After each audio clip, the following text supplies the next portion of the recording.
So, how is all my favorite people out there going? Are you all doing good? That's good. So, let's talk about Sam Raimi Spider-Man 1 through 3. No, this isn't going to be a review. This is going to be my thoughts and opinions on all three films. I am currently having a movie marathon of all 9 Spider-Man films. Technically, there's 1, 2, 3, 4, 5, 6, 7 Spider-Man films, 1 Spider-Verse and 1 Venom, so it still counts as 9. But I finished the Sam Raimi films yesterday with number 3. I have one question to ask. Is it as good as it was when you watched it as a child? All Sam Raimi films was go and immediately say yes, yes it is. There's nothing wrong with it. But bull. Let me just tell you this. I love the films. As a kid, I would watch the films over and over and over again. Now knowing that these three films are 2 hours long, my mother must have had the patience of a lion to be able to sit through each film sometimes over and over and over again. Because we didn't know it was 2 hours long until I started watching them this week. But that doesn't do anything of what I say here. Each film is 2 hours long. Now I know why my girlfriend would never watch Spider-Man with me. But as we all have watched it as kids, I literally was born after the first one was released. I think the first one was released 2002. I was born in 2003. So I grew up with it. I used to wear a suit that I would never take off for some reason. But at the same time, when you grow older, you start to enjoy more other films.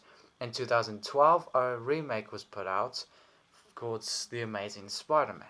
I didn't want to watch it, but I watched it anyways. I was forced to, and I liked it at the time. But then the second movie came out, and I loved that even more. Time skips to 2016. Spider-Man comes in the MCU, and I start loving that. So where does this all mean for what I'm talking about? Well, you see, when you grow older, you start to realize things in the films that weren't there before. As a kid, all you see is web slinging, punching, bad guy versus good guy, or it's the other way around, good guy versus bad guy, but it doesn't really matter. You just root for the hero, you grow older, you root for the villain, and that's what I technically did. Before I watched any of these films, I watched the Nostalgia Critic 1 through 3. Sorry, excuse me, I ate and drank too much. And I noticed a lot of things in the film while I was watching them, especially some edits, some CGI, and all that stuff that was put in it. It's not all that good, okay? Listen, if you ever go up to a Sam Raimi fan and they say the franchise is perfect, there's nothing wrong with it, don't listen to them. They're full of shit. There's so many things wrong with the, especially the third one. Do I need to say anything about the third one? So, speaking of the third one, I always used to love the third one. It was my favorite film before any of the other films came out. Spider-Man 3 used to be the first Spider-Man I ever liked. Because I was a kid, I didn't know what was wrong with it, I loved it. Favorite Spider-Man film is now in the top 3. Well, 1, 2, 3, it's the third one there. And I loved Sandman, I loved Venom, I loved Harry Osborn as a villain. But now when I watch it again, it's like, why couldn't they? Why did they do that? Just why? Just tell me. Why would you do that? And then you look up stuff, and it's like Sony forced Sam Raimi to put Venom into this film because originally it was going to be a Spider-Man Sandman film. It wasn't going to have so many villains, but Venom was forced into it. So thank you, Sony. We could have had a nice emotional movie with Sandman, his dying daughter, and Spider-Man, but no, you just had to be greedy. The first film I always will love because it was the one that I grew up with, especially with the other two. Green Goblin, William Dafoe is the most best thing about that film. Why? Because he's so cartoony in the film. He's so like you know how you over exaggerate things? Well, he over exaggerates a lot sometimes in this film. A lot sometimes, not a lot a little bit, or a lot a lot. He does it sometimes. Do I care? No. Does it make me like Death Note even more knowing that Willem Dafoe is Ryuk? Yes, because I loved that film. Willem Dafoe, Green Goblin, made me grow up with it and made me continue into my teenagehood with Death Note. Screw you all, that film was great, especially him as Ryuk.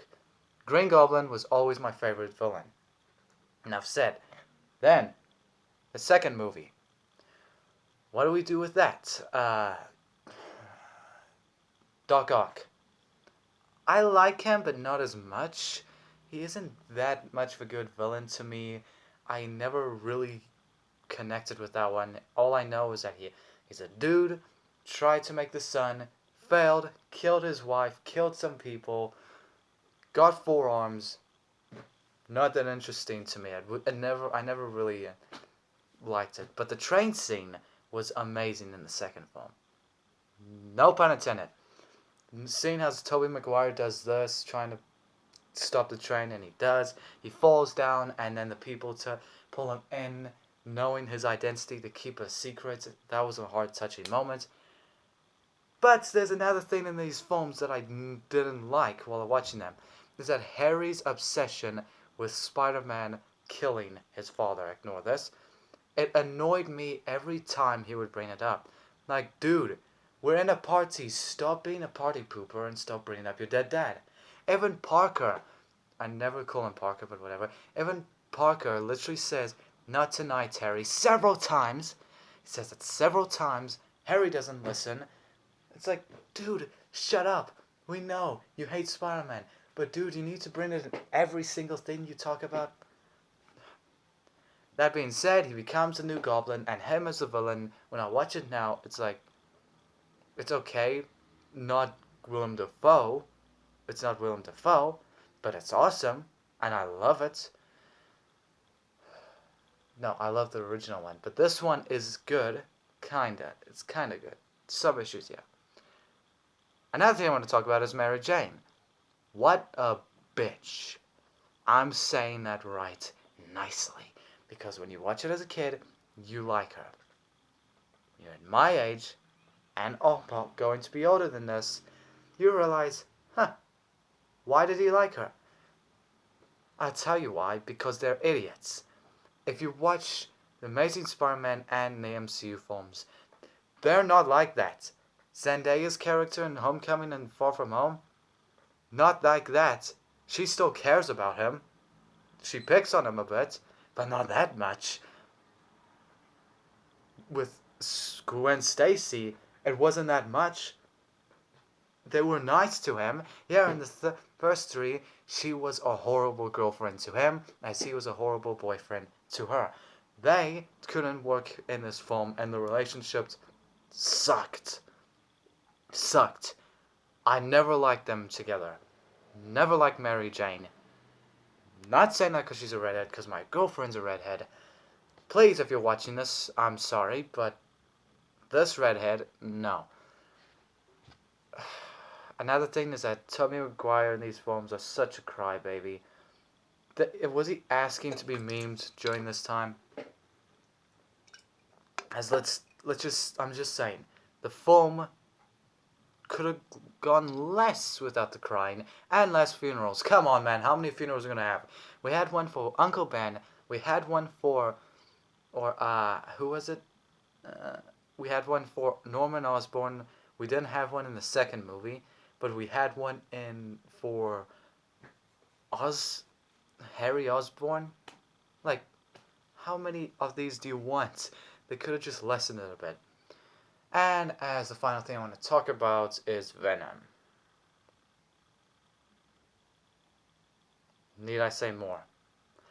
They set that up with the teaser because I watched it before the movie. I watched the teaser. The teaser looked so good. It was like, if I was at the theaters when I was younger and I saw that teaser pop up, I would have been like, oh, this is going to be a good movie. This is going to be a good movie. This is going to break records. This is going to be the best Spider-Man of them all. And then you watch it and it's like, what the hell did they do to you, Venom? Especially with Eddie Brock. Why would they cast him? Out of all of them, they casted this dude. I hated him. Didn't like him. Not once did I go, okay, he's a good character. He's fine. He's fine. Nope. He sucks. That's why I enjoy the Tom Hardy version, because the Tom Hardy version was funny, was serious at some points, and I actually liked him more. Every scene he was in, I would laugh. I would go, yeah, he's got a point. I would feel bad for him. The third film of Spider-Man, I go, please just get off the screen. Please just get off the screen. Die already. Hurry this up. And the way he dies,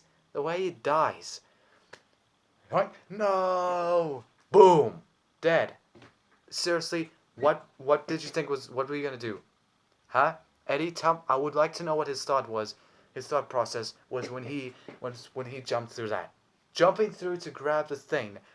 Even if you did grab it, you are gonna lose a hand.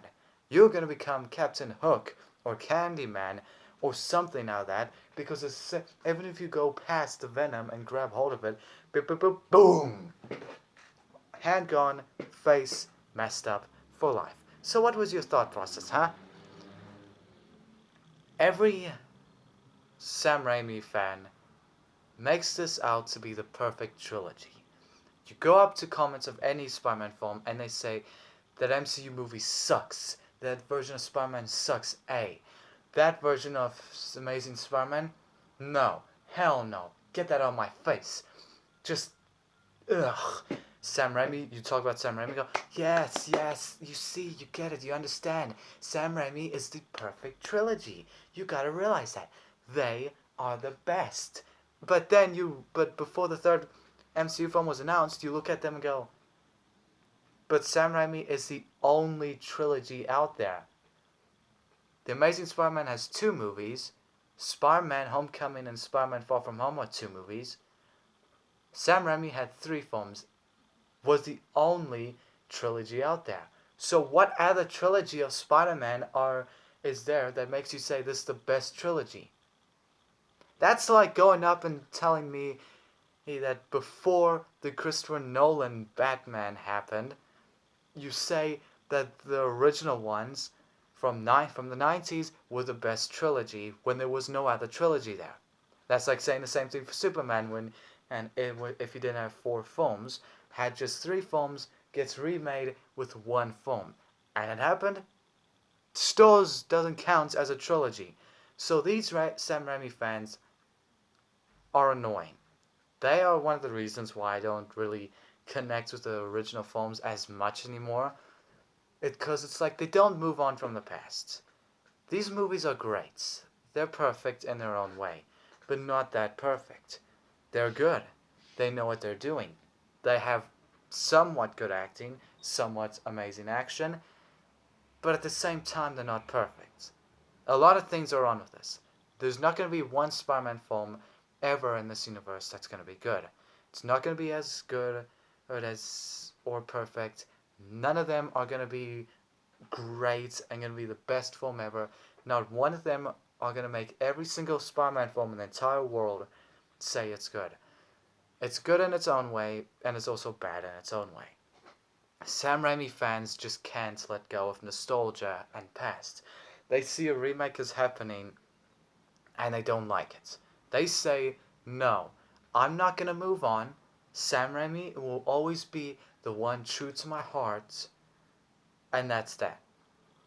They don't give 2 craps about The Amazing Spider-Man 1 or 2, Spider-Man Homecoming or Spider-Man Far From Home, Avengers Infinity War and Endgame, and Captain America Civil War, because those had Spider-Man in it. They don't care about those, because they are stuck loving the Sam Raimi films.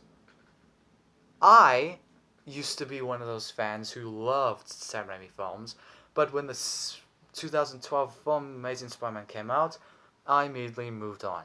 I moved on knowing that Tobey Maguire will never come back. He is gone. and I had to accept the fact, and I have to move on and enjoy it. And I did. I liked the new ones. I'm liking the MCU ones. And I didn't really like the Amazing Spider-Man 1 that much, but we'll get to that when I finish the Mark Webb films. I moved on quickly. These guys, these Sam Raimi guys, will never move on. And that's a fact. Go on to Comic Book Cast on any Spider-Man films and they will bash any new Spider-Man news about the new Spider-Man that ever comes out. They got J. Jonah Jameson back for the... Oh, that's spoiler alert. Spoiler alert. For Far From Home. They loved it. They were happy. They applauded it. But at the same time, they still keep saying, yeah, it's cool that he's back, but he's not gonna be as the same anymore. It won't matter. He's not gonna be the same. You can't win with these people. That's why I never liked Sam Raimi's films that much, because any film that comes out isn't perfect. And you want to know what the original Spider-Man film was? Go look online, type in Spider-Man 19, you might, and whatever the oldest one comes out, type in Spider-Man film or Spider-Man movie 19, and then it will pop up with one or two old films that came out before Sam Raimi. Why aren't those getting praised, but Sam Raimi's getting praised? Explain that. At the end of the day, Sam Raimi films are good, in their own way. Sometimes they can suck. Especially the third movie. And it doesn't matter if you like it or not. These films are also made for adults and for kids. Oh, and one more thing I wanted to talk about is that the fact that Tobey Maguire and Andrew Garfield look like adults and high school. Does no one understand why Tom Holland was good for that new casting? Because he looks like a teenager in high school. Whereas Andrew Garfield and Tobey Maguire look like 40-year-olds in high school. Especially every single other high school member there. They all look 40. Homecoming, literally every kid I see in that is my age, almost. So, what do I rate these Spider-Man films? I rate them a good 6 out of 10, because the third one was good. We would have had a fourth one, which, by the way, that was cancelled for all those people who think that there's going to be a fourth one coming. And that's another one. They keep saying Tobey Maguire's going to come back, there's going to make a fourth one, and that everyone is going to ignore everything else and just be like, yeah, that's Spider-Man, alright? Our Spider-Man is back. What? Andrew Garfield, Tom Holland? Nah. Spider-Man 4, baby. It's coming. It is coming. Tobey Maguire will be back, and we're going to make it all look wrong. Just move on, please. Just, please. Move on. I moved on with Andrew Garfield and Tobey Maguire, and I'm sticking to the new one until that one gets rebooted in year 2030 or something. So I rate this Sam Raimi films a 6 out of 10. And if you don't like what I said in this whole thing, then tough luck. That's my opinion. You can unsubscribe if you hate my opinion. It wasn't that good. It was half good, but wasn't all that good. Thank you all so much for watching, and stay safe during quarantine and the lockdown. This has been Tyler Prime, and I will web sling you guys soon into the next video that I do. Wham, bam, sham.